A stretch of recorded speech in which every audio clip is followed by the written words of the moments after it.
Olá, gente. Como estão? Tudo bem com vocês? Aqui é o professor Alex para mais uma live do Teacher. Cadê meu povo? Vamos chegar, gente, que hoje o papo é sobre cultura. Vamos falar sobre cultura, vamos falar sobre lazer, sobre esporte. E hoje o nosso convidado é o grande David Terra, secretário de Turismo, Esporte e Lazer da cidade de Nilo Peçanha.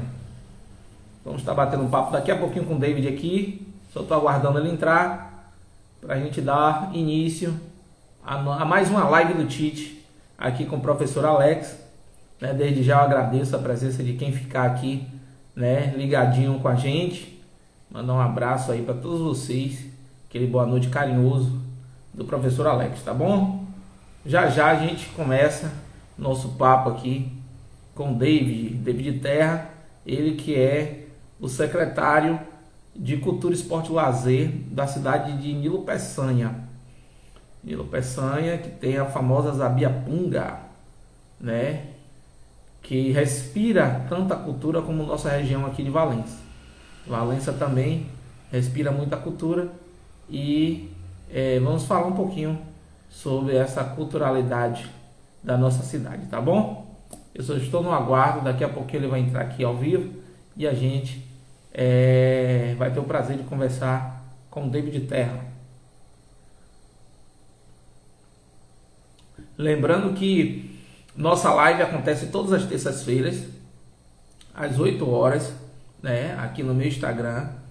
E toda semana eu estou trazendo um convidado, diferente, que aborde temas que sejam influentes e importantes aqui para a nossa cidade. O David já está aqui, ele entrou aqui, vamos ver se a gente consegue aqui falar com o David, meu irmão, amigo aqui, David Terra, vamos lá.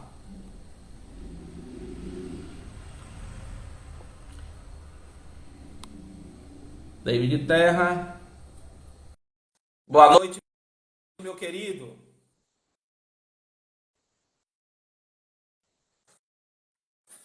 Saudações culturais, professor. Que prazer estar aqui E nesse aí, momento junto cara? contigo, viu? Ô, meu irmão, salve, salve. É uma satisfação imensa estar aqui com você, Nessa noite de terça-feira, para mais uma live do Teacher, Esse projeto da gente que tem aí mais de 4 anos, trazendo essas pessoas que fazem, acontecer na nossa cidade, na nossa região. E você é um cara que faz acontecer, velho? De olho fechado aqui em Valença e toda a região aqui do Baixo Sul, Em primeira mão, eu queria agradecer sua presença, dizer que eu sou seu fã, Eu te conheço já há Honra, viu, longas professor? datas, te conheço já há longas datas e me surpreendeu, Tamanha crescimento que você teve como profissional, como músico que você é, Eu que acompanho você há muito tempo, eu fico feliz, e orgulhoso de ser seu amigo, de ter uma pessoa tão próxima que teve um crescimento, exorbitante na sua profissão, na sua área, na sua vida pessoal. Então, eu queria agradecer logo de antemão, E queria que você falasse e apresentasse para esse público aí que vai chegando aos pouquinhos, para a gente começar esse bate-papo. Quem é o David Terra? Pois é, antes mesmo de me apresentar, eu queria falar para você, professor, que a recíproca é extremamente verdadeira. A gente que tem ligações com a cultura, sempre acompanhou o seu trabalho, não só na cultura, mas no social também. E eu acredito que a educação é a chave, é a porta, do desenvolvimento. E o trabalho que você já desenvolve não é de agora, não é porque você está aí entrando também na política. Eu já acompanho isso há muito tempo. Inclusive, lá com os meninos que a gente chamava do Olodum Mirim, Sim, né? sim, sim. Que hoje é o Afro Reg, né? Valença, né? Sim, sim, sim. Cumpriu esse trabalho incrível que você sempre desenvolveu e que a gente sabe que é um vetor, né, de desenvolvimento humano, que isso termina afetando a vida das pessoas. Então saiba que a recíproca é extremamente verdadeira e é sobre isso.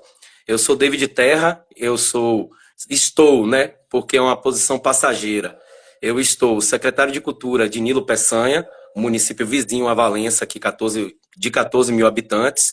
Fui secretário de Cultura de Valença, estou também presidente do Fórum dos Dirigentes Municipais de Cultura do Estado da Bahia e atualmente estou presidente da Rede Nacional dos Gestores de Cultura, né? Essa rede que tem suma importância na distribuição e aplicação dos recursos federais junto aos municípios brasileiros. Para quem não sabe, enquanto eu estava presidente do Fórum dos Dirigentes de Cultura do Estado da Bahia, a gente fez uma militância sobre uma lei de emergência cultural que se tornou a Lei Aldir Blanc. Por isso eu sou tão conhecido no Brasil afora. Naquele momento de pandemia, nós estávamos mobilizando gestores, mobilizando deputados, e aí conhecemos a deputada Jandira Fegali, junto com a deputada Benedita, que estava lidando com uma lei que atuasse no período de emergência cultural, né, de emergência, para poder fazer com que os fazedores de cultura também tivessem um mecanismo de sobreviver àquela pandemia tão horrível que nós vivemos em 2020. E aí, o Fórum dos Dirigentes de Cultura do Estado da Bahia foi quem criou a prerrogativa do recurso vir para os municípios, porque antigamente, como o senhor sabe, professor, o recurso vinha para o Estado fazer a distribuição.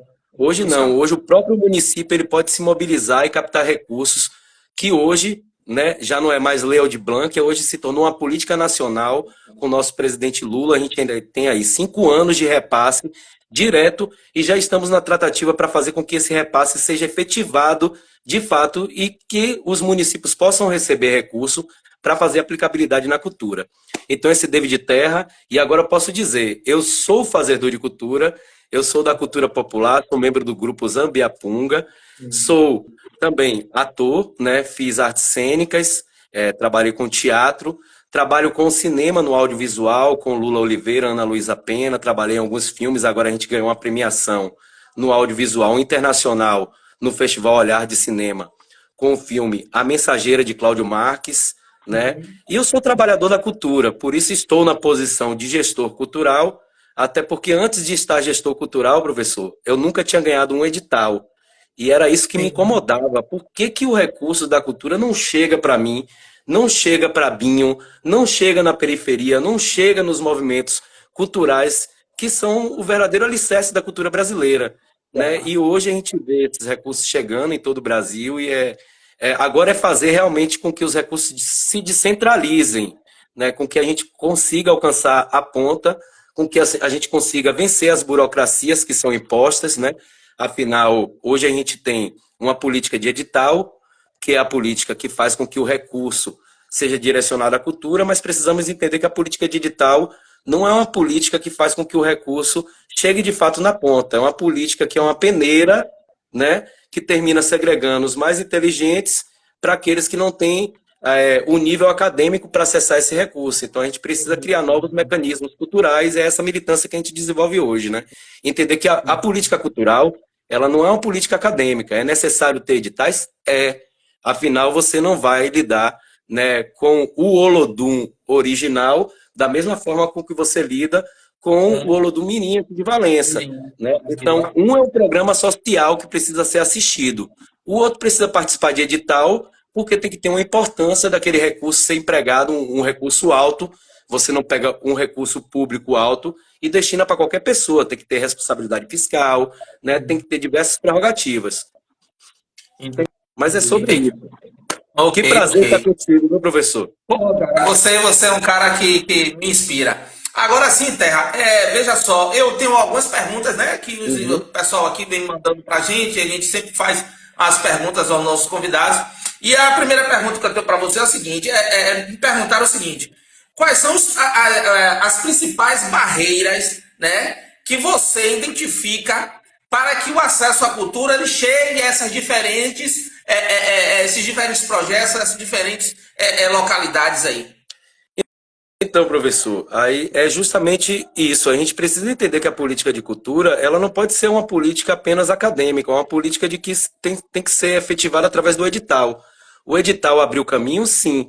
Abriu porta, sim. Afinal, diversos municípios nunca tinham feito editais, a exemplo Valença, e passaram a fazer a partir do momento que receberam verba pública do governo federal, né? Mas a gente precisa estruturar e instrumentalizar a cultura para que a secretaria consiga alcançar as localidades e não se reserve somente à sede do município, porque hoje a gente entende que a Secretaria de Cultura está no centro da cidade, no coração da cidade. Eu vou citar o exemplo de Valença aqui, que é onde a gente está, né? A gente tem uma Secretaria de Cultura no Teatro Municipal, no centrão da cidade. Mas a Secretaria de Cultura precisa se locomover ao Orobó, precisa estar também na Terra Preta, ela precisa estar, né, dentro de Serra Grande, que é uma grande dificuldade, eu hoje acredito, que é alcançar a cultura de Serra Grande, né? E para que isso aconteça, a gente precisa instrumentalizar essa Secretaria de Cultura, a gente precisa ter recursos do município depositados no Fundo de Cultura, a gente precisa ter a participação social do Conselho de maneira realmente efetiva, o Conselho atingindo a sociedade, ouvindo as demandas da sociedade, apontando essas demandas como política pública a ser aplicada pela própria Secretaria de Cultura. Afinal, quem determina o trabalho da Secretaria é o Conselho, né? É a participação social de forma organizada, né? Eu acredito nisso. E a relação entre as secretarias? Afinal, a gente sabe que existe Secretaria de Educação, a Secretaria de Promoção Social, que são necessárias. Afinal, a própria cultura ela permeia, né, diversos ambientes. Ela não é restrita apenas ao segmento cultura. Se você for no esporte, tem cultura. Se você for na saúde, tem cultura. Então, fazer com que esses atendimentos sociais também sejam linkados à relação cultural, fortalecendo o potencial cultural de cada comunidade. Entendi, entendi. Aqui eu tenho um pensamento aqui, né? Eu estava lendo nesse instante Betinho, Herbert José de Souza, né? Uhum. E ele fala que um país ele não muda pela sua economia, nem pela sua política e nem mesmo pela ciência, né? Ele muda pela sua cultura. Olha a importância da cultura, né? Dentro desse panorama social que nós vivemos. Então, assim, às vezes a gente se depara com alguns paradigmas, né, e algumas barreiras que impedem, talvez, né, da gente estar levando essa cultura, tá levando esse fazer cultural a certas localidades, que são coisas fáceis de se resolver, né? Exatamente. Então, eu vejo que se a gente se aprofundar um pouquinho e tiver mais dinamismo nesse contato com a população, a gente consegue fazer muito mais do que a gente faz. E aqui eu pergunto a você o seguinte: existem programas específicos, né, destinados para promover a inclusão cultural de crianças e jovens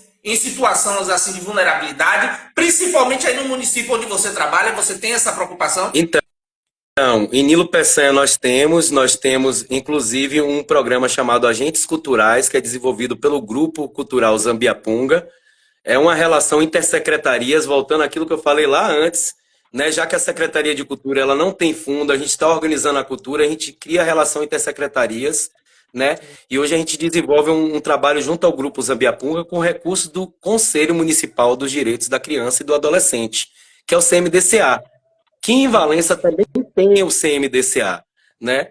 Então, através do CMDCA, o Grupo Zambiapunga é financiado financeiramente, né? Lógico que eles apresentam um plano de trabalho, nesse plano de trabalho nós auxiliamos tecnicamente, a Secretaria de Cultura chega junto com o Zabiapunga, com a diretoria do Zabiapunga, com parceiros também do governo do estado, do governo federal, para elaborar um plano que esteja dentro da burocracia, e quando o edital do CMDCA é lançado, automaticamente o Grupo Zabiapunga já está lá colocando o seu projeto.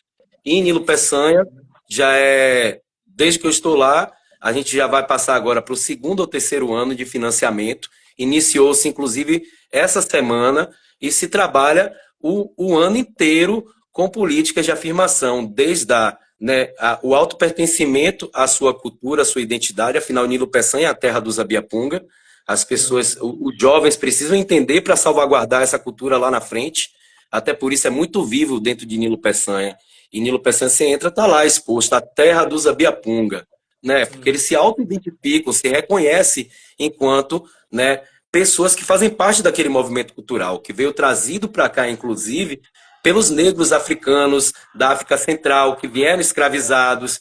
Então, hoje eles entendem que, independente da sua religião, se você é evangélico, se você é de matriz africana, é necessário você conhecer a história daquilo que você faz parte.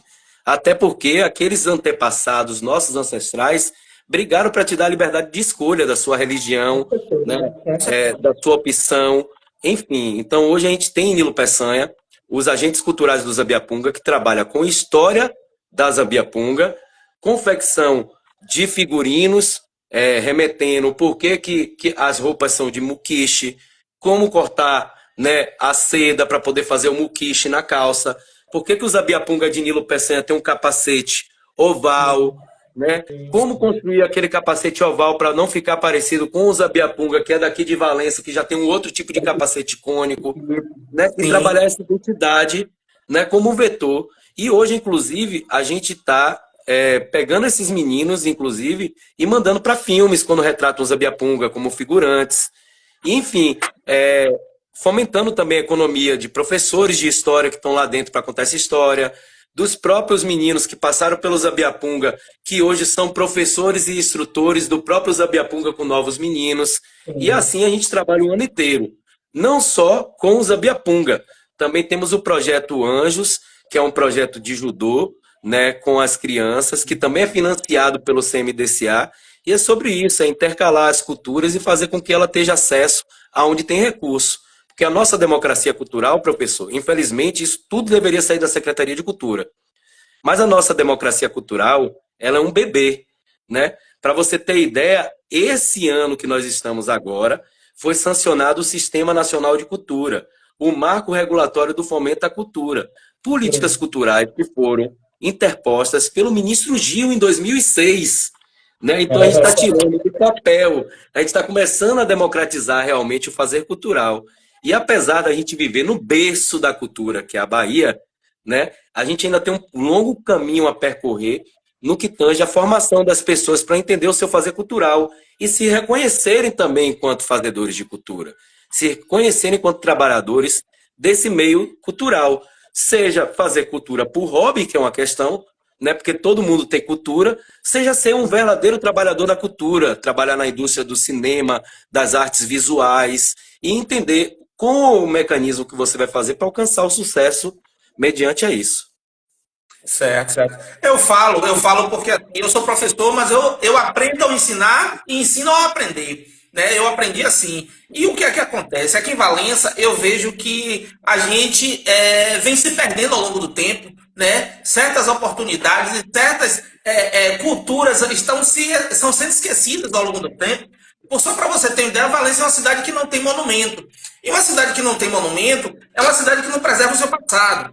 Eu sou nascido e criado aqui na cidade de Valença e eu respirei a cultura, principalmente do meu bairro, né? Eu sou do tempo que Valença tinha escolas de samba no carnaval, né? Os filhos de Bagdá, do final de Edivaldo, no bairro da Bolívia, né? Os filhos de Mangueira, aqui no Tento. Eu sou do tempo que Valença tinha os Janotas, talvez você não conheça, tinha os Boêmios, que são grupos folclóricos aqui do bairro dos Pescadores do Tento, que hoje não existe mais. E aí o que é que acontece? Mestre Luiz do Boi, né? Eu não sei se você caiu, não sei se você está aí. Tô aqui. Pronto, pronto. O mestre Luiz, né? Que é o orquestra, ele orquestra, ele trabalha com a escola de Samba Mangueira, ele é orquestrante. Ele falou o seguinte: que ele ia desistir, entendeu? Ele ia desistir, por quê? Porque só procuram ele em época de política ou só procuram ele para fazer algum evento. E que às vezes ele não recebe pelo serviço que ele faz e ele tem que tirar do próprio bolso. E isso cansa. Né? Então, eu preciso entender como é que funciona esse mecanismo, porque eu vejo que se alguém não tomar providência para fazer a manutenção desses instrumentos, né, culturais, a gente vai perder eles com o tempo, né? E Valença vai ficar uma cidade que, para se lembrar só nos livros de história, entendeu? Eu sou filho de um carpinteiro naval, meu pai era carpinteiro naval, eu sou da época que Valença respirava os barcos artesanais, né? Você talvez lembre, se você é filho de Valença, dos estaleiros que tinham aqui artesanais. Meu pai, ele fez caravelas, né? A caravela a Pintanina, Santa Maria Pintinina de Cabral. Uma delas foi meu pai que fez, hoje está em Portugal. Mas você passa na Praça da Bandeira, não tem um memorial, entendeu? E aí, aonde um colega meu, que também era filho de carpinteiro, Manuel, ele sempre assiste nossas lives aqui, ele falou o seguinte: Alex, eu estou catalogando, né, todos os funcionários que trabalhavam no estaleiro, e eu estou pensando, né, nesse projeto de pelo menos a gente colocar um memorial ali naquele lugar da Praça da Bandeira, para poder preservar aquelas pessoas que trabalhavam ali e que levaram por muito tempo aí o nome de Valença para o mundo. Entendeu? Mas Valença não tem essa cultura de preservação, né? Então, a gente precisa tomar, por exemplo, né, pessoas como você que tem ciência de como é que acontece a coisa, para poder levar esse conhecimento para o povo, para incluir eles nessa preservação, né, da nossa cultura na nossa cidade. Porque Valença é uma cidade cultural e respira cultura. Você vê que o Teatro Municipal ele foi reinaugurado há pouco tempo, né? Nossos casarões que contam a história viva da cidade, né? Eles precisam ter uma atenção especial. A exemplo ali da Câmara e Cadeia de Valença, que está, né, em total desprezo. Então, isso tudo são culturas que a gente precisa preservar. A história daquele prédio, né, onde muita gente, né, viveu e respirou, né, a sua história, que hoje vive ali abandonada. Então é por isso que nós estamos dialogando aqui, e as pessoas precisam entender que uma cidade sem cultura, ela não é uma cidade, ela vai ser uma cidade sem futuro. Exatamente. Né? A gente precisa preservar a cultura local para poder estar fazendo com que os seus munícipes tenham orgulho, como você falou aí, né? Eles passam a conhecer, né, até a saber a história até do ícone, né, do cônico do chapéu da Zabiapunga. É preciso você entender como chegou, como é que faz, e com a confecção das roupas. Olha que interessante, né? Então, assim, você acaba respirando cultura a todo tempo, não é isso? Exatamente, professor. E você cita coisas aí que são de suma importância, né? Eu não sou filho de Valença, apesar de ser filho de Valença, porque eu vim para Valença beber. Eu sou nascido em Piritiba, no sertão da Bahia, mas eu vim para cá com menos de 1 ano de idade. Então, tudo que eu tenho de informação, inclusive eu não conheço nem a cidade onde eu nasci, né? Eu acho que eu só nasci, mas não tive a oportunidade ainda de estar em Piritiba, apesar de atender Piritiba através do Fórum dos Dirigentes, ser amigo do secretário de Piritiba, espero a oportunidade de visitar, porque o meu amor por Valença é tão grande que eu sou valenciano. Eu vim para cá beber, eu tenho um título de cidadão valenciano, né, cedido pelo vereador Matheus Passos, aqui me honra muito, porque aonde eu vou, eu conto a história de Valença. E agora eu tenho o costume de dizer que eu sou valenciano e Nilo Peçonhento. A cultura e a identidade daquele lugar que me convidou para estar ali e fazer parte. Né? Nós estamos num território que é um território berço do Brasil, é onde acontece realmente o nascimento do Brasil. E imagina se você chega dentro de uma casa, professor, aonde você construiu a cozinha, aonde você conhece cada cômodo da sua casa, aonde você sabe o que tem na geladeira, que você foi no supermercado e comprou. Então você vai saber o que fazer para jantar, você vai saber o que fazer para tomar café, porque foi você que cozinhou. Você conhece cada passo daquele lugar. E imagine agora você ser jogado num lugar que você não sabe o que tem na geladeira, que você não sabe o que tem no quarto, que você não sabe o que tem na cozinha. Não é a mesma coisa. É isso a população de uma cidade que não conhece a sua história, né? A ministra Margarete certa vez disse para mim num desses encontros que disse: Terra, um povo que não conhece a sua cultura é um povo que não tem identidade, que não conhece a sua raiz, ele não conhece a sua identidade. E de fato ela tem razão, porque se a gente não conhecer as nossas raízes, se a gente não valorizar as nossas raízes, a gente não conhece a nossa identidade. E aí quando você traz seu Luiz, dos Filhos de Mangueira, é uma pessoa incrível que eu tive a oportunidade de trabalhar, é um grande amigo, o filho dele inclusive é meu vizinho, é um cara que eu tento ajudar ao máximo, porque você vê as roupas dos Filhos de Mangueira, os figurinos que eles usam, é figurinos que não são trocados. Sim. É figurino que seu Luiz tem o maior cuidado de pegar no final e guardar, mas que está ali há anos e anos e anos e anos servindo. Enquanto a gente está competindo com outras manifestações culturais de fora, que para cada apresentação tem um figurino diferente. Né? Isso então, mesmo.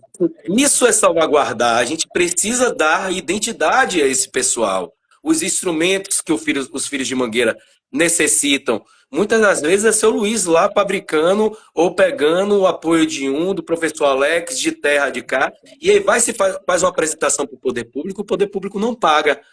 Ou acontece como a gente encontrou, não vou citar um município aqui para não ser, né, pejorativo, mas a gente se encontrou no município vizinho, e nesse município vizinho, um integrante dos Filhos de Mangueira passou mal, né? E aí a gente buscou o atendimento, foi atendido, graças a Deus, não deu nada de errado, né? Mas aí no outro ano, eu tô saindo de casa para ir para esse festejo, encontro o seu Luiz aqui na porta. E aí, seu Luiz, num desespero, correndo para um lado para o outro, eu digo, qual foi, seu Luiz? Vai se apresentar lá? Ele fez, rapaz, vou, mas eu não recebi do ano passado. Olha aí, tá E vendo aí eu aí fiquei você? que me cortou o coração, Alex. Como é que uma pessoa é convidada para se apresentar num outro festejo e não recebeu do ano passado? Quando, na verdade, ele deveria ter recebido os 50% antes da apresentação e 50% depois. Isso é dignidade, ninguém faz um trabalho sem receber, né? Principalmente um Claro. trabalho cultural. E aí você traz a questão dos estaleiros. Valença é referência nacional na construção naval. Nossos mestres, né, da construção naval sempre foram considerados os melhores do país. Não é à toa que quando foi ser feito o filme retratando a descoberta das Américas, a caravela foi feita aqui. Quando você fala da Nina que seu pai construiu, você está falando de um artefato cinematográfico, para mim que sou do setor do audiovisual, que é altamente relevante para qualquer cineasta saber que uma caravela daquela foi construída aos moldes originais das caravelas da descoberta do país e que ela foi usada como instrumento cênico. Não foi montagem, nem ficção. Foi uma caravela de verdade construída aqui em Valença, né? E, entre outros, vários projetos de documentários falando sobre os estaleiros, inclusive que retrata a história da própria cidade, né? Porque Valença já foi uma das grandes potências da Bahia, justamente por conta da indústria naval. Porque não, na época em que as mercearias e as mercadorias precisavam ser transportadas, né? Sim. Esse transporte naval, quem construía os barcos, quem construía as embarcações, da onde saía, era daqui de Valença. Inclusive tem uma história, professor, que eu não sei se você vai recordar, mas Sim. no tempo da ferrovia, né? Por isso que a ferrovia chega até Nazaré. Em Nazaré chegou a ferrovia não chegou em Valença, porque a indústria naval de Valença era tão Forte. forte que tinha medo de perder o Isso. espaço para as Sei. pessoas não mandarem a mercadoria de trem, continuarem mandando com as Mandando embarcações. de- Então, quando você fala de ter um memorial, aquela orla que liga ali entre o final da orla de Valença, né, que passa por trás do Portal Riuna, e tem aqueles estaleiros, aquilo ali deveria ser patrimônio tombado do município. Aqueles Isso, estaleiros com deveriam estar certeza. recebendo visitação. Assim Com como lá em certeza. Nilo Peçanha, a gente recebe visitantes para visitar o quilombo de Jatimane, para vivenciar a vida dos quilombolas. Aquilo é um típico lugar para se fazer um turismo cultural de uma identidade do povo brasileiro, porque Pois é. todas essas embarcações serviram a Salvador, serviram inclusive embarcações que eram exportadas, vinham gringos para cá para comprar e levar para fora, né? Então a gente tem essa grande potencial cultural e, na verdade, eu não sei se a culpa, não vou dizer que é de agora, de políticos de agora, mas eu acredito que Valença, no decorrer, né, da evolução, ela perdeu a sua identidade cultural, deixou de valorizar essa identidade cultural e tentou se moldar enquanto uma cidade de comércio, De... né? De comércio. E perdeu-se a questão do entender que a cultura e o turismo eles geram um potencial de atrativo. Afinal, a gente tem aqui do lado Morro de São Paulo, que foi, né, desmistificado há pouco tempo. Eu ainda lembro, eu acho que você vai lembrar, do tempo que minha mãe acordava a gente 6 horas da manhã para pegar brisa biônica Brita com biônica, a com nossa certeza. farofinha no dia de domingo, que a barca saía às 6 horas da manhã, ia para o morro e voltava às 6 horas da tarde. Então você tinha que levar farofa para o morro. Só tinha os pescadores que viviam ali na vila, né? Então, hoje o que é o Morro de São Paulo de potencial turístico? Né? Cairu é a primeira vila brasileira.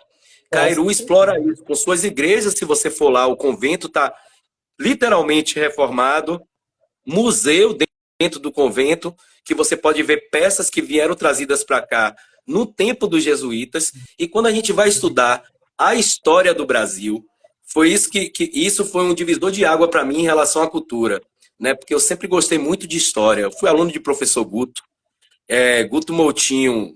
Tenho o prazer de tocar com ele na minha banda, Gente, né? E Guto sempre muito foi um bonito. professor muito lúdico, de falar e mostrar. para a gente é história, né?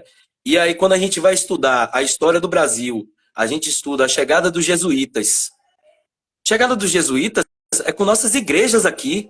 É a igreja do Sagrado Coração, é a igreja do Amparo, é o convento de Cairu, né? É as igrejas do nosso território que é a chegada dos jesuítas. Os negros que vieram escravizados, né? Vieram através daqui, do nosso território. Então a gente tem uma identidade cultural formada gigante. A gente tem memorialistas como Janete Vômeri. Pois é, e a gente ainda tem pessoas que contam essa história, professor. Você pega a professora Janete Vômeri, que trabalha lá na Câmara de Vereadores, né, que fala, é uma memorialista, retrata essa história maravilhosamente bem. O professor de Costa Filho, que faleceu e deixou vários livros contando sobre essa história, o próprio professor Guto Motil, enfim, né? Eu acho que você tocou num assunto aí que a gente já está elaborado no papel, só falta colocar em prática, que é a questão do tombamento daquela parte ali de trás do Portal Riuna, né, como um marco da construção naval em Valença. Eu e um colega, né, nós somos filhos de carpinteiros que trabalharam, né? Eu sou filho do mestre Maneca, né? Quem é daquela época sabe quem é meu pai. Então, assim, eu tenho aqui projetos que meu pai fez, né? Documentos de como era o barco que ele tinha que fazer, entendeu? E eu, assim, eu vivenciei aquilo. Eu vi muitas vezes meu pai ir lá no mato, tirar o tronco da árvore e cortar no machado, fazer o barco. Eu sei todas as peças. Então, assim, meu pai é filho da Gamboa, entendeu?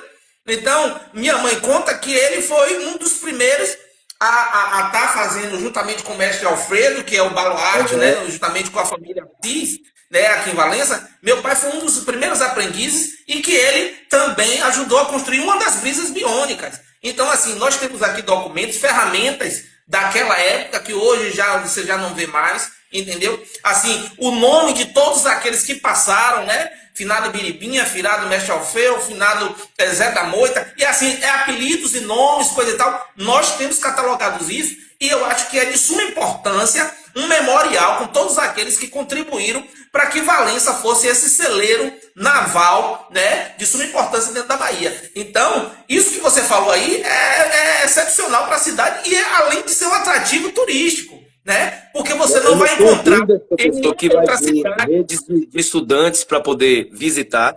A gente tem aqui o Cefet, que era uma escola naval, que hoje é o IBA, né? Sim, sim. Que é um potencial gigante e trazer esse memorial é salvaguardar a memória daqueles que construíram a nossa cidade, que construíram a economia da nossa cidade, que construíram, inclusive, pessoas, como está aqui o exemplo vivo. Você, que é filho de um mestre carpinteiro, né, que divulga e que ensina e que educa. E é sobre isso, a gente salvaguardar a memória, preservar. Lógico, a globalização existe, não se constrói mais barcos da forma como se construía antes.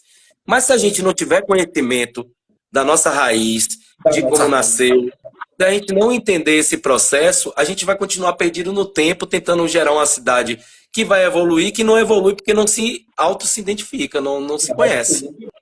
Porque eu acho que a partir do momento que você se auto-identifica, né, com toda essa memória e essa cultura histórica que a cidade tem, você passa a sentir orgulho dela. Né? E o que a gente passa a ver atualmente é que as pessoas, às vezes, elas perderam esse olhar, né, pela cidade de Valença, elas perderam esse orgulho de ter nascido numa cidade que respira história como Valença. Então, isso é preciso se pensar, né, para que a gente possa estar fazendo, né, futuramente. Vamos pedir a Deus que a gente possa, Deus dê essa missão para que a gente possa estar tentando levar essa visão para o povo e fazer com que a gente recupere esse orgulho, né, dos munícipes da nossa cidade. Agora, falando em cultura, né, a gente falando aqui sobre essas preservações, eu gostaria de saber o seguinte: e aquelas culturas que ficam na zona rural? Como é que a gente pode estar lutando, preservando, né, fazendo esse movimento acontecer lá na zona rural, David? Então, professor, eu sou assim, eu não acredito em nada que dê certo sem fomento, sem injeção financeira. A gente precisa fomentar para fortalecer, né? Você não pode tratar a cultura da forma como o valenciano trata. O valenciano, infelizmente, trata a cultura como um tipo, toca aí que é bonito, eu vou aplaudir, né? Samba aí que é bonito, eu vou aplaudir você sambar. Toma uma cervejinha aqui e cai fora. Não é assim. A gente precisa salvaguardar a cultura, fomentando a cultura. Então, o primeiro passo que a gente tem que fazer, né, é mapear a nossa identidade cultural, aquilo que ainda resiste, né? E entender aquilo que não existe mais, se é viável, né, financeiramente, revitalizar, ou se não existe mais um meio de revitalizar. Ok? Por que que eu trago isso? Porque a gente precisa entender, a gente tem em Valência o Arguidá, uma manifestação única que é da zona rural. A gente tem povos de terreiro, são mais de 53 comunidades de terreiro dentro de Valença que são povos originários. São povos que vieram para cá junto com o nascimento da cidade, que construíram essa cidade, né? E aí, nesses povos de terreiro, a gente tem uma ligação muito grande de marisqueiras, pescadores, benzedeiras, pessoas que lidam com samba de roda, pessoas que lidam com os saberes, mestres de saberes.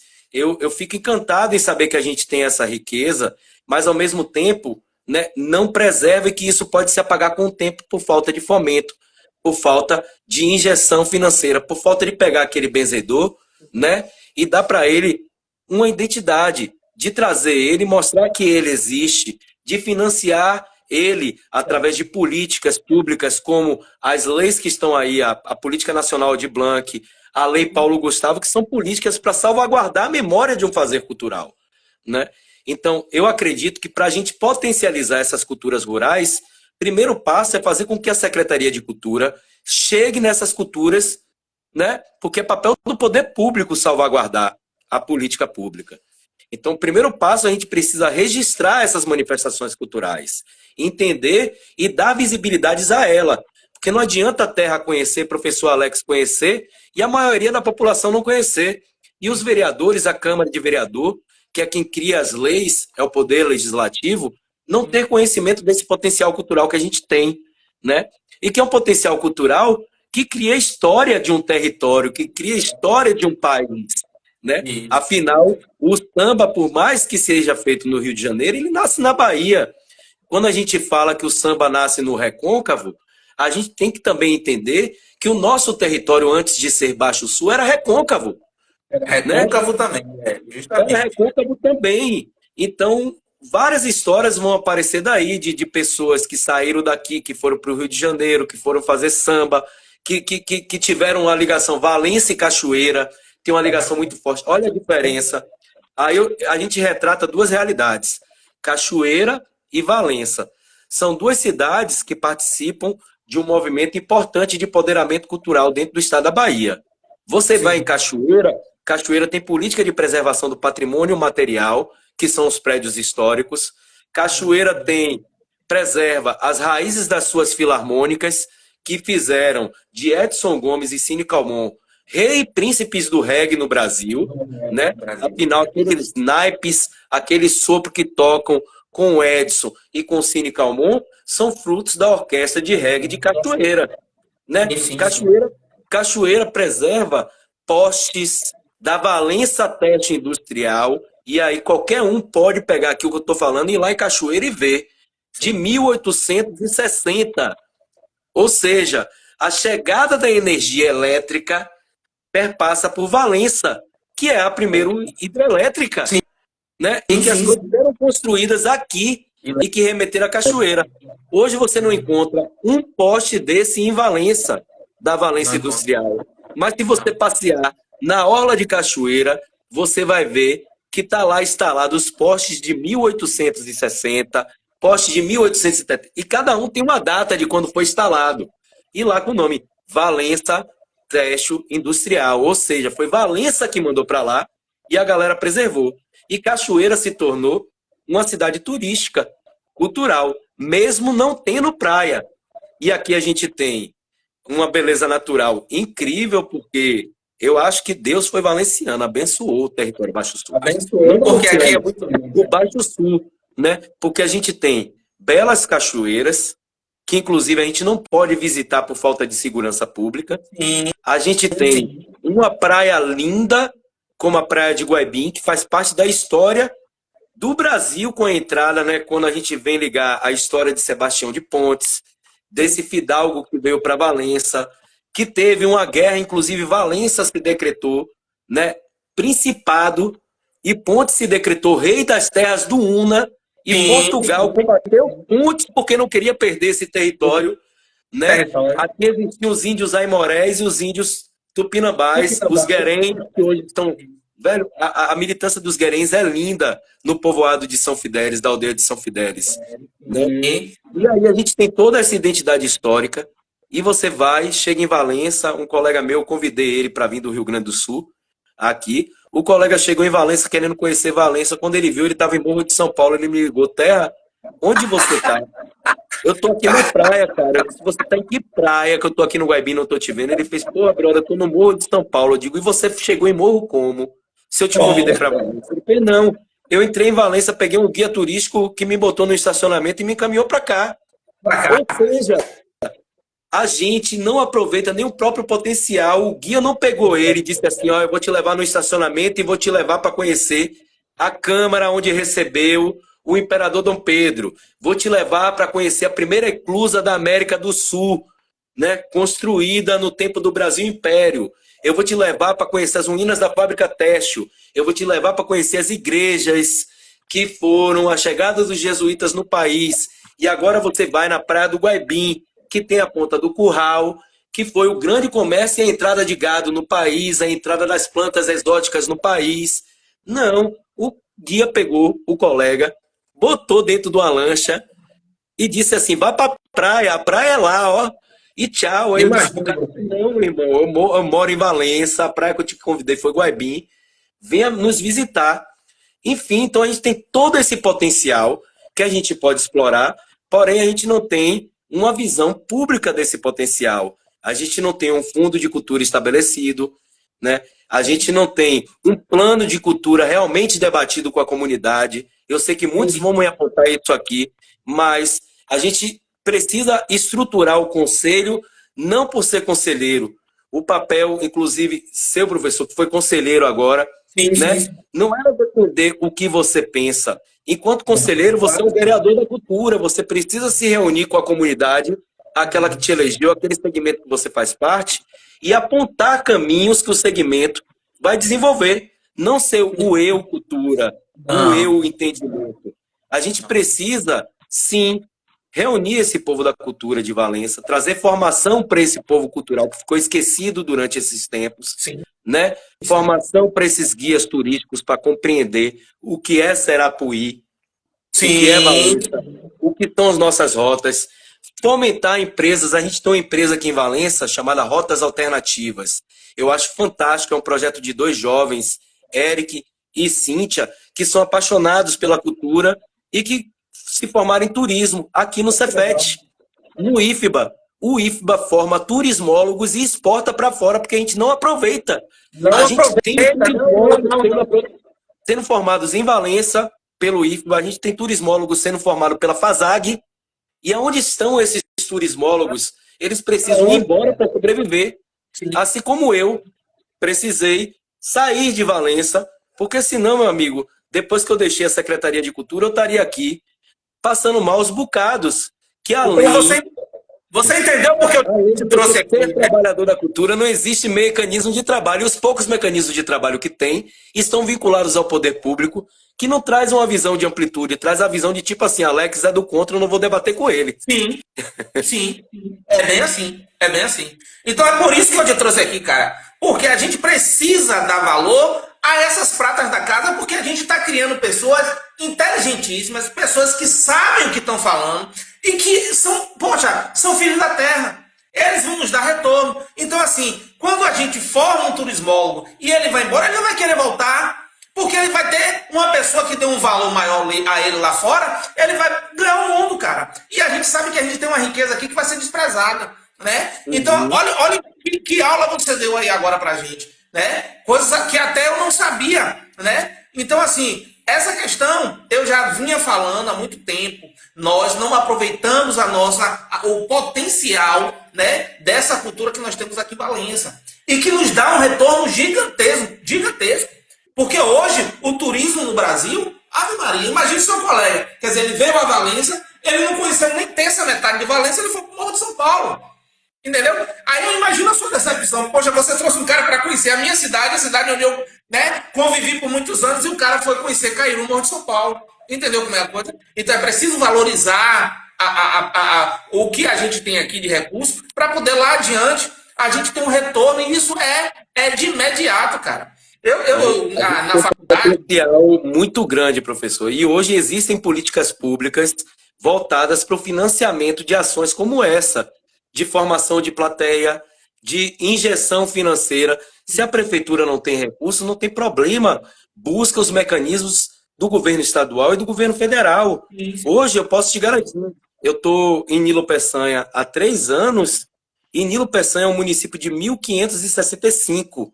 Era a vila da antiga velha Boipeba, né? Sim. Em Nilo Peçanha, a gente já teve a visita do MINC, a gente já teve a visita do secretário estadual de Cultura, Sim. a gente tem uma injeção financeira no Grupo Zabiapunga, não só do município, mas também do governo do estado. A gente tem agora o Grupo Zabiapunga certificado como ponto nacional de cultura, e Valença tem tudo isso como potencial, né? E, de certa forma, isso era um mecanismo que deveriam ser auxiliados. A gente tem aqui, no nosso território, por exemplo, eu vou citar aqui uma valenciana, Jessie Coutinho, grande produtora artística do teatro, mulher negra, LGBTQIAPN+, que é representante territorial de cultura do estado no território, né? E que faz um trabalho incrível de empoderamento. A gente já levou Jessie para Jatimane, a gente já levou Jessie em todas as comunidades que a gente podia de Nilo Peçanha, até São Benedito, que é dentro da mata. Porque é o meu papel enquanto gestor público daquele município potencializar as culturas do município. E através disso, Jessie levou oficinas de elaboração de projetos culturais, auxiliou na construção de planos, e com isso a gente fez captação de recursos para o Zabiapunga, para Jatimane, captação de recursos para diversas manifestações culturais e salvaguarda, que é o trabalho que precisa ser feito em Valença. Não adianta a gente ter uma cidade de quase 100 mil habitantes e uma secretaria de um Eu Cultura. A gente precisa potencializar essa secretaria com o organograma que está lá na lei. O organograma da Secretaria de Cultura de Valença hoje é secretário, diretor, gerente do patrimônio, que eu já tive a oportunidade de ocupar essa função, e é uma função muito estratégica dentro da política cultural, porque o gerente de patrimônio é quem vai fazer a fiscalização dos patrimônios que a gente tem, quem vai fazer o processo de julgamento, o processo, inclusive, de liberação de alvará para uma manutenção de um patrimônio que é tombado. Gerente de políticas de articulações folclóricas e culturais, né? E se a gente não pode cobrar do secretário sozinho, ele precisa ter esse corpo. E agora, com as leis e com o financiamento que a gente tem do governo federal, a injeção de ter um governo que compreende a cultura como um fator econômico de modificação, e olhe que o orçamento da cultura é altíssimo. É altíssimo. Inclusive, Valença é um dos poucos municípios do território Baixo Sul que passaram a receber recursos para aplicar no Cultura Viva, que é um programa que lida diretamente com aquela questão que você falou social, né? Manifestações culturais que estão na zona rural, que são patrimônio, como o Zabiapunga, que é cultura viva, as rezadeiras, os benzedeiros, né? Os povos de matrizes africanas são cultura viva, e Valença tem um recurso impregnado para isso e precisa compreender para onde esse recurso tem que chegar. Não é para os grandes acadêmicos. Os grandes acadêmicos precisam participar, sim, de uma política. Se a gente pega aqui, por exemplo, professor, 2% da arrecadação do município é o que deveria ser destinado ao Fundo de Cultura. Né? A gente tem agora uma injeção do governo federal através da Política Nacional de R$800 mil. Mais 2% é 1.600.000 e pouco dos 2%, mas esses 800 mil é mais de 2 milhões ao ano para se fazer uma injeção em cultura. O problema é que a política de utilização desse recurso não é debatida com o professor Alex, com o David Terra, é debatida com outros agentes que estão extras, né, que querem fazer eventos que, na sua grande maioria, acha que fazer o São João, trazer uma banda de fora, botar no palco, fazer aquele big palco, é fazer cultura, quando, na verdade, o nosso dinheiro está sendo captado por uma grande produtora que não é daqui, está sendo levado para fora, e o fazedor de cultura que tem um violão que compra na Porto Mar vai deixar de comprar na Porto Mar porque ele não recebeu dinheiro para comprar a corda do violão dele. Ele não recebeu, então a gente não faz a economia girar dentro da cidade. Se a gente pegasse e desse essa, né, botasse no fundo de cultura, o gestor tivesse cabeça, ele bota no fundo de cultura os 2%. Você tem a política, você vai criar os editais direcionados, editais voltados aos festejos juninos, e você vai tirar as quadrilhas juninas do que acontece hoje. Me corta o coração passar todo ano, a gente sabe que tem a apresentação das quadrilhas juninas, mas todo ano a junina tá lá no semáforo fazendo pedágio para medir. É isso aí. Como a gente sabe que tem festa de Iemanjá, que tem festa de Nossa Senhora do Amparo. Todo ano é feito nas coxas o convite para os povos de matrizes africanas para poder fazer a cultuação da festa que são deles e da calendário cultural. E isso não poderia sair de uma maneira muito mais simples, não poderia ser feito de uma maneira muito mais organizada.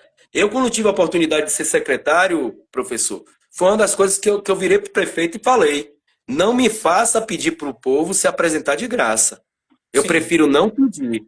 E outra, o pessoal precisa ter uma roupa bonita para subir a lavagem do Amparo, independente se o cachê que a gente tem disposição de dar é um cachê alto ou se é baixo. Dignidade é não pagar. Dignidade desse povo é não pagar. Então você sabe, quando tem uma lavagem do Amparo, os povos de terreiros, que é quem todo mundo bota lá sua camisa branca, vai tomar seu banho de cheiro, vai sair com a baiana para tirar fotos políticos. Esse povo recebe o povo dentro de casa. As lideranças religiosas chamam suas mães de santo, chamam seus filhos de santo para dentro de casa, para se arrumar para ir para o cortejo. Dentro de casa se tem uma despesa de café, de água, de energia, de almoço. Como é que você quer que esse povo esteja lá, fazendo a sua cultura acontecer de maneira brilhante, se ele está com fome, se ele não conseguiu sequer lavar a própria vestimenta que ele vai usar, né? Então são coisas simples que a gente precisa entender. Você não contrata, você não chega no restaurante, né, e senta e diz: não, hoje eu vim provar da sua culinária, se eu gostar eu pago. Claro que não. Né? A gente precisa entender que a cultura também é assim, não é o professor vai cantar para mim, se eu gostar do professor cantando, eu pago, se eu não gostar, não pago. Não. Eu tenho que entender que a partir do momento que eu fiz uma mobilização para você sair da sua casa, para você trazer pessoas de fora, para fazer aquela atividade cultural acontecer, aquilo é uma geração de economia, de renda. Assim como você que vai receber aquele recurso, vai redistribuir esse recurso. Afinal, você vai ir nas lojas de música da cidade, você vai comprar, você vai fomentar a cultura também. E a partir daí a gente vai entender de que a cultura realmente é uma economia criativa, que muda as vidas das pessoas, né? A gente tem um exemplo aqui que eu vou te citar, professor. Eu fiz uma visita a Santo Inês. Sim. Santo Inês é um município que está aqui no Vale do Jiquiriçá. Não é tão longe da gente, mas está no Vale do Jiquiriçá. Em Santo Inês, o prefeito nos convidou, junto com a gestão cultural de lá, para debater uma política cultural de criação de museu. E eu fiquei com aquilo na cabeça, assim, perguntando: cara, por que o prefeito me convidou para ir lá para debater sobre política de construção de museu? Será que Santo Inês tem alguma coisa ligada à história? Até então, nunca tinha ouvido. Enfim, quando eu cheguei em Santo Inês, fiquei mais chocado ainda. Primeiro porque eles estão construindo um big museu que é maior do que o próprio Centro de Cultura de Valência. É um espaço gigante. E na entrada da cidade, diversos dinossauros gigantes. Eu digo: tá aí a sacada. Eles encontraram restos aqui, né, de ossadas de dinossauro, e estão querendo explorar isso como um turismo cultural. E aí fui, e num diálogo com a nossa gestora de cultura de lá, com o secretário de cultura e com o Carla Cajaíba, que é a pessoa responsável também técnica de cultura que está lá. Sim. Carla me disse: não, cara, em Santo Inês tem uma figura que é patrimônio material cultural do município. Ele é considerado o maior artista de réplicas de dinossauros do mundo. Ele já foi premiado no mundo inteiro. E esse cara faz réplicas dos maiores dinossauros que você imaginar. O dinossauro que achar, é ele que faz a réplica. Em consequência disso, o prefeito querendo valorizar, né, ele está potencializando essa cultura aqui, para que as pessoas venham visitar as réplicas dele, para que as pessoas conheçam a história desse artista. E aí eu parei e pirei assim, professor, eu disse, caramba, velho, olha o potencial tão pequeno que o cara encontrou, que não é pequeno, é gigante, e que ele está transformando a vida das pessoas, porque Santa Inês está começando a receber turista. Santa Inês fez um museu ferroviário agora, pediu para a CTB os equipamentos que estavam jogados para levar para lá, restaurou e colocou no museu ferroviário, e estão se reinventando, né, como uma maneira de trazer economia para a cidade, porque eles entendem de que a cultura e o turismo é um vetor de potencializar aquele pequeno agricultor que está ali, que está vendendo seu quitute, né? Sim, Enfim, é uma cadeia que gera tudo. E aí eu disse assim, cara, que incrível. Imagine se a gente pegasse Valença, que tem lá no Museu do Rio de Janeiro, de Petrópolis, urnas dos índios aimorés, que foram encontradas aqui e que foram levadas para lá, que a gente não tem nem conhecimento de que essas urnas existem. Eu só tomei conhecimento porque quando eu assumi a presidência da Rede Nacional dos Gestores de Cultura, a presidente do Fórum do Rio de Janeiro é de Petrópolis. E aí quando ela me perguntou, Terra, você mora onde? Eu disse, eu moro em Valença. Ela pegou e me mostrou as fotos dessas urnas dos índios e que foram extraídas daqui, da igreja do Amparo, que era um cemitério indígena. sim, sim. Né? Que era um cemitério indígena. Então a gente ainda tem aqui um sítio arqueológico inexplorado em Valença. E explorado para o mercado negro. Explorado para o mercado negro. Como existem diversas peças do tempo da colonização, do tempo da construção do Valença Têxtil, né, da Companhia Industrial Valença Têxtil. Eu conheci um mergulhador, aqui que eu não vou citar o nome, que vinha para Valença mergulhar ali, na Valença Têxtil, encontrou porcelanato português do tempo da colonização, encontrou prata, talheres de prata, e tudo isso ele levou embora e vendeu. E vendeu. Enquanto a gente poderia estar colocando isso aqui no museu, enquanto a gente poderia estar, inclusive, potencializando financeiramente, como faz Cairu, para você entrar em Morro de São Paulo, você tem que pagar uma tupa, uma taxa de manutenção do município.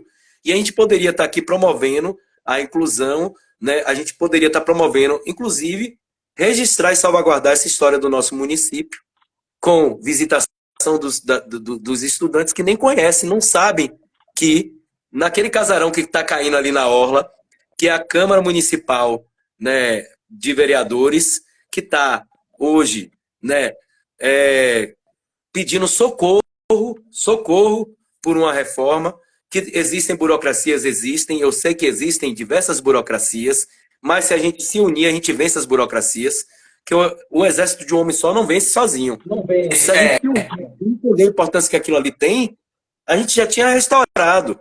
O valor para se restaurar é menor do que o valor que se gasta no São João inteiro. Né? Com certeza, com certeza. Entender o potencial dessas arquiteturas e saber que ali o imperador Dom Pedro esteve hospedado ali. Que aqui em Valença tem uma família, por exemplo, de codinome imperial, porque naquele tempo o imperador ele poderia nomear as famílias. E aí o alfaiate daqui de Valença fez uns chinelos para ele. E isso eu estou falando, se vocês quiserem, vocês podem pegar lá o livro Viagem ao Norte do Brasil, de Dom Pedro, que vocês vão encontrar a passagem dele aqui em Valença. Né? Ele visitando a Escusa, ali atrás da CVI, onde é a Rua da Cachoeirinha, onde mora ali Daisy, que tem um sítio. Aquele lugar ali foi onde o imperador passou para visitar a Fábrica de Todos os Santos, é onde é construída a primeira eclúzia, né? Pela família Lacerda, inclusive o próprio teatro que você citou aí, que é de 1910.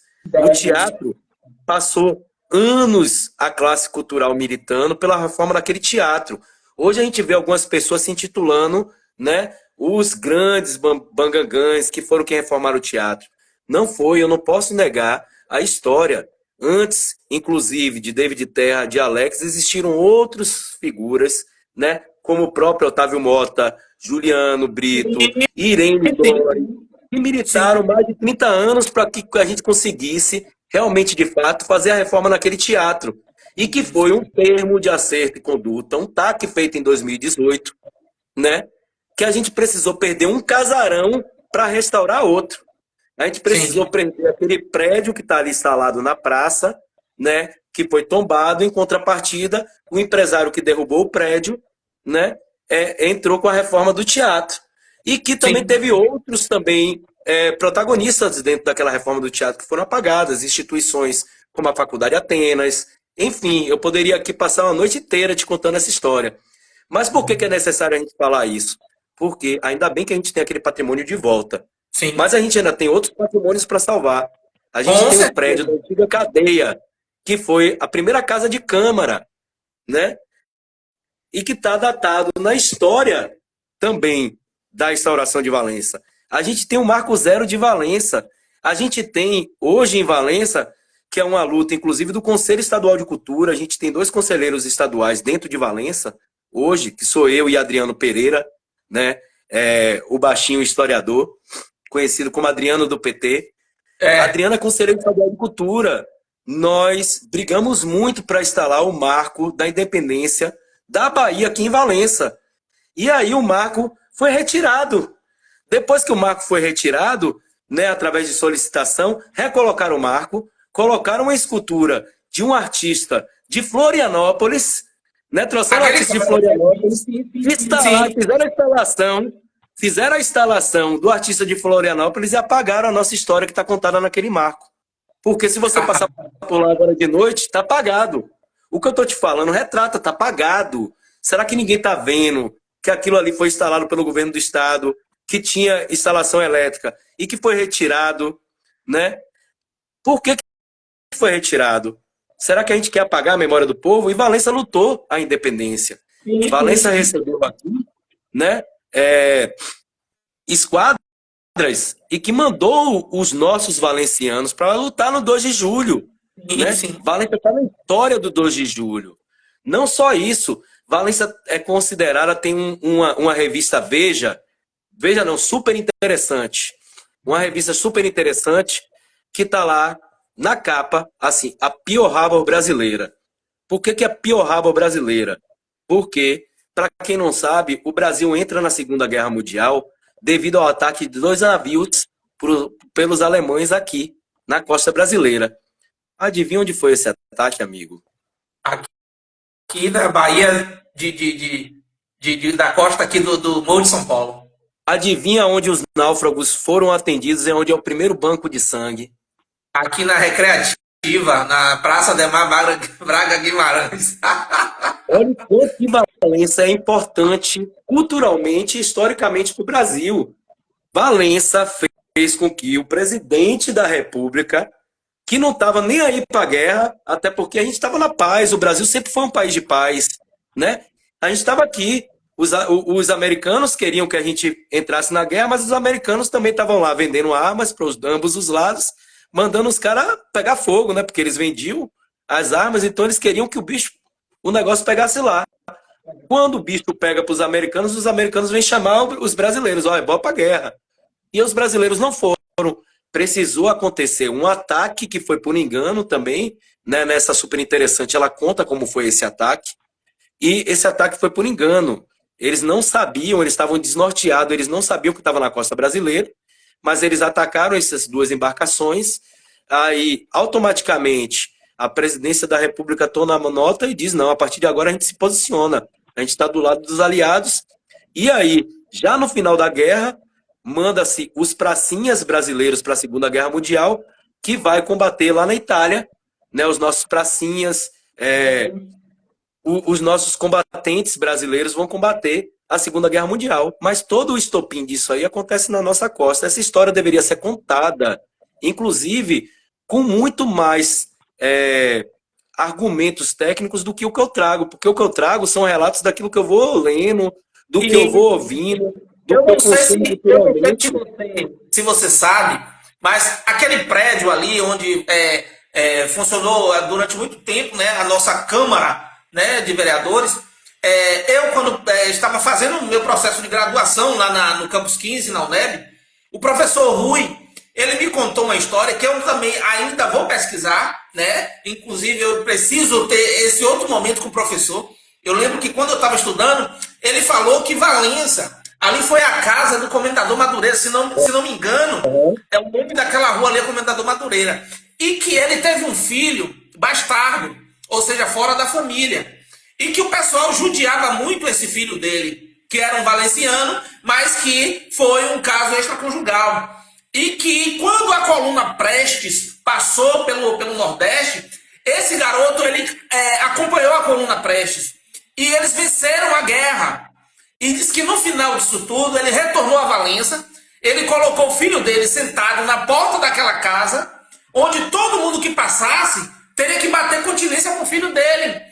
É como se fosse uma restauração da moral do rapaz, né? Porque ele foi judiado, mas ele, como comendador, ele colocou o cara ali sentado, onde todo mundo tinha que bater continência para ele, porque ele venceu essa batalha com a coluna Prestes. Então, assim, são histórias, relatos que são fragmentos, na verdade, que a gente precisa até se aprofundar, né? E saber que Valença tem, além dessas, tantas e tantas outras histórias que são esquecidas. Né? E isso é política de cultura, professor. A gente precisa salvaguardar essa memória, a gente precisa criar programas que incentivem historiadores através, por exemplo, a LPG foi uma lei do audiovisual. Né? Na Lei Aldir Blanc I, a gente teve um projeto do professor Augusto Moutinho que conta a história também, mas a gente precisa fomentar esses historiadores para que contem essa história através da linguagem do audiovisual, através de oficinas, para que os novos valencianos conheçam.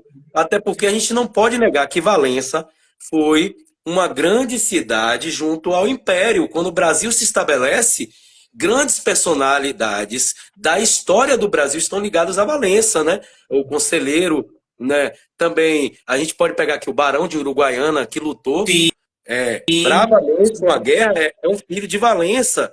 A própria região do Serapuí, né? Que tem a igreja de Santana lá no Serapuí, que foi colonizada pelos holandeses. Por que que a gente pergunta assim, ó? Por que que o povo de Cajaíba, né? É mais branco e tem um olho verde? É porque eles foram colonizados pelos holandeses. Foram os holandeses que chegaram lá porque não conseguiam chegar aqui e desenvolveram a região de Serapuí. Tem um livro do professor Edgar Altacílio, inclusive, né?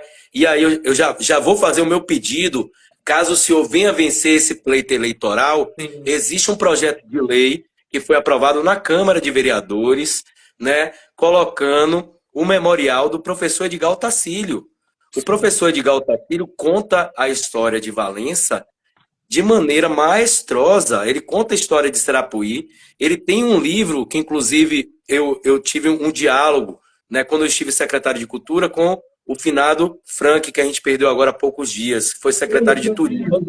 Né, apresentando esse livro para Frank e dizendo, ó, isso aqui é uma aula que o professor Edgar dá de como fazer turismo ecológico, cultural, no Serapuí. Ele mapeou o Rio Vermelho, ele conta a história, ele fala o IG geográfico da região, ele é cirúrgico, né?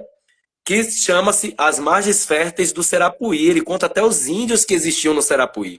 Isso são coisas que é política de cultura, que é política de salvaguarda. A gente não tem um museu em Valência para contar isso. Então a gente precisa criar programas. E é o que a gente só conseguiu debater aqui, professor, sobre um segmento cultural. A gente não debateu sobre os demais, a área da cultura digital, que Valença hoje tem grandes influências da cultura digital. Falando da cultura material. Mas se eu disser para você que só aqui a gente encontra mantinha. Só aqui você come uma muqueca de feijão dia de segunda-feira. Então, assim, tem a cultura material. Isso aí a gente pode trazer, cara. E fazer com que isso aconteça. Ou seja, temos muitas cozinheiras e cozinheiros que podem demonstrar que a nossa cultura é rica. Principalmente na área alimentícia também. Entendeu? Então, acho que precisa-se desse olhar carinhoso, né? De quem sabe fazer cultura. Você hoje deu uma aula aqui pra gente, cara. Assim, eu poderia ficar aqui a noite toda, porque o papo tá agradável. Eu só queria mandar um alô aqui, né? A Manuel Ramos, que é um dos parceiros meus, né? Nessa empreitada de fazer um memorial ao estaleiro, né? À cultura naval. Mandar um alô a Del Turbantes, Manuel Ramos, Creche aí também, Editon. Mota, Tatiane Cavalcante, João Neto. Rogério Ciclobike também, grande figura aí, que faz um projeto massa de bike com a turma aí, pedalando os patrimônios Rogério, históricos da nossa zona Fábio rural. Rogério. Guardiola também, abraço Guardiola. Os colegas aí da faculdade, Kézia, Rê, Fel, né? John, toda essa galera que está nos acompanhando aí, viu? Eu sei que o papo é gostoso, porque quando se fala de história, você está falando de coisa boa, entendeu, cara? Eu queria só fazer mais duas perguntas, porque nosso horário também a gente já ultrapassou, né? É só uma horazinha, é só um feedback aí bem gostoso aí, de um bate-bola bem gostoso da gente. Mas enfim, eu queria só perguntar a você o seguinte. É uma pergunta que eu faço a todos que passam aqui por mim, né? E que para você eu acho que é essencial. É como você se vê daqui a 10 anos. Professor, eu me vejo daqui a 10 anos andando numa cidade, né, que é democrática, numa cidade que não tem preconceitos, numa cidade livre.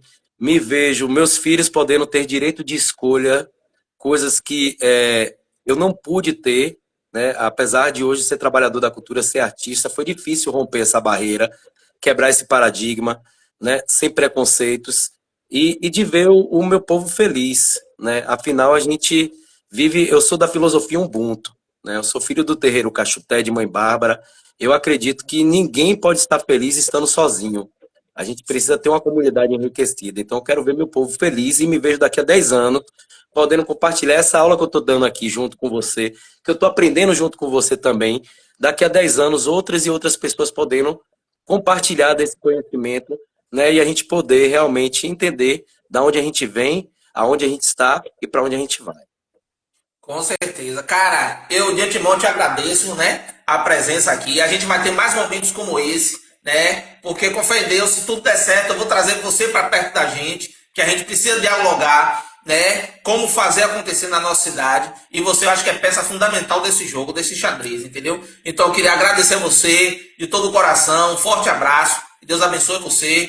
Que tenha sucesso mais ainda na sua vida, que você é um cara que você vai longe, você sabe disso, você tem um potencial incrível, né? E pode contar comigo para o que der e vier, tá bom? Faz as suas considerações aí finais para essa galera. Eu queria agradecer a oportunidade, professor, de estar podendo dialogar, né?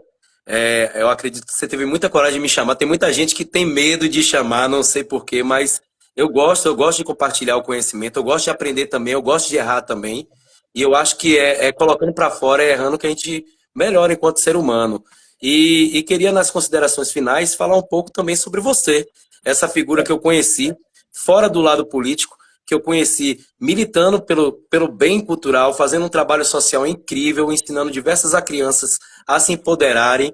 E é sobre isso. Você vai longe, conte comigo para o que você precisar. Eu acredito no desenvolvimento social a partir da própria comunidade, a partir desses fatores, dessas lideranças que crescem entendendo a dificuldade. Eu sei a dificuldade que você passou e aonde você quer chegar e o quanto que você quer transformar a vida das pessoas. Parabéns por esse trabalho que você está desenvolvendo. Parabéns pelas lives, eu tenho acompanhado as lives, encontrei até com você outro dia e disse, professor, adorei aquele bate-papo. É sobre isso, é compartilhar conhecimento. Conhecimento não é algo que a gente tem que ficar para a gente. Conhecimento, quanto mais a gente compartilha, mais a gente vai colher frutos positivos. E agradeço imensamente o seu convite para estar aqui. Conte comigo sempre que precisar. Conte também com os meus parceiros, porque a gente sozinho não é nada. Graças a Deus hoje, graças a Zambi, a gente tem parcerias com o governo federal, com o governo estadual, e a gente pode estar elencando essas parcerias, porque senão elas não me representam dentro da luta daquilo que eu acredito que a gente acredita.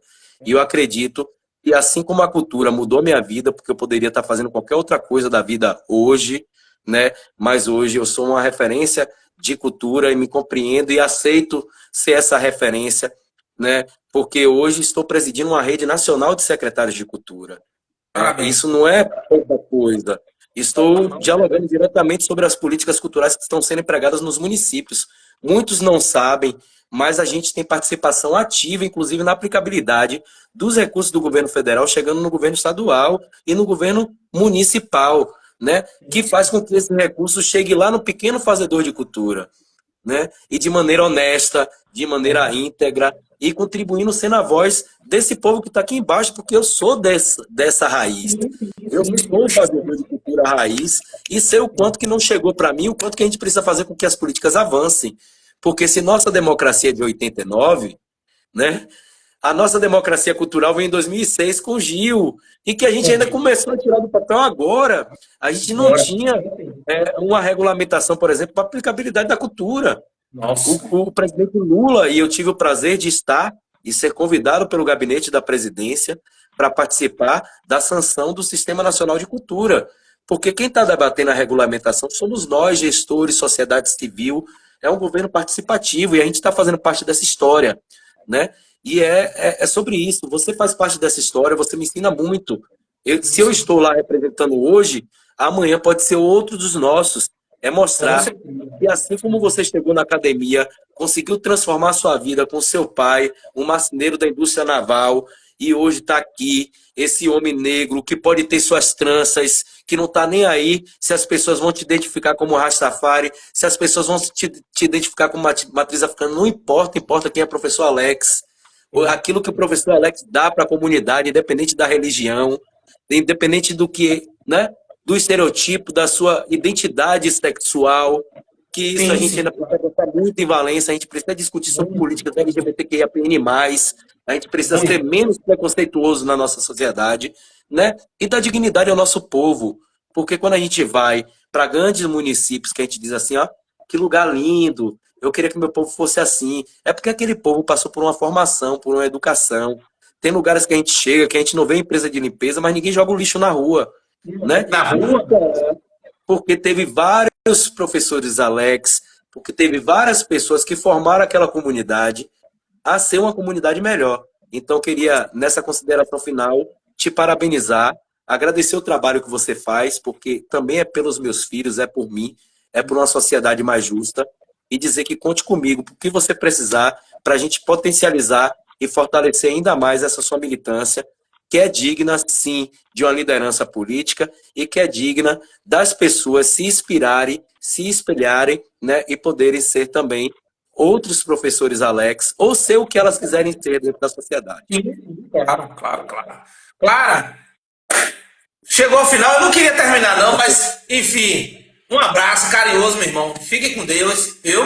Que Deus abençoe você e sua família. E conte comigo, tá bom? Forte abraço e até mais, meu irmão. Tchau, tchau aí. Valeu. Valeu.